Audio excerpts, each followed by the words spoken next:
আবগারি শুল্ক বাড়িয়ে দেওয়ায় আকাশপথে ভ্রমণেও খরচ বাড়ছে। বৃহস্পতিবার রাতে শতাধিক পণ্য এবং সেবার উপর মূল্য ভ্যাট ও সম্পূরক শুল্ক বাড়ানোর বিষয়ে দুটি অধ্যাদেশ জারি করা হয়।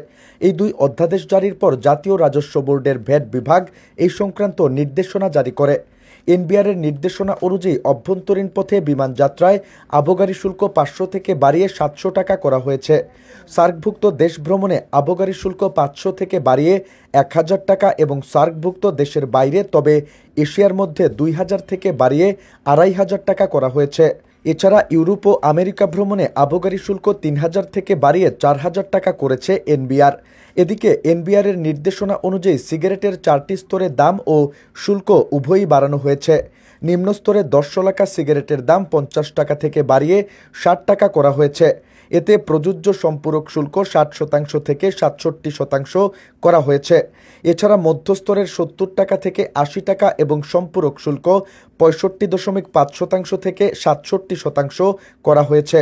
উচ্চস্তরের 120 টাকা থেকে বাড়িয়ে 140 টাকা এবং সম্পূরক শুল্ক 65.5% থেকে বাড়িয়ে 67% নির্ধারণ করা হয়েছে।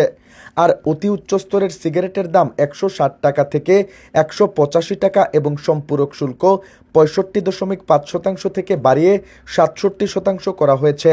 এনবিআরের প্রজ্ঞাপন অনুযায়ী শুল্ককর বৃদ্ধির তালিকায় রয়েছে আমদানি করা বাদাম, আম, কমলালেবু, আঙুর, আপেল ও নাশপাতি, ফলের রস, যে কোনো ধরনের তাজা ফল, রং, ডিটারজেন্ট।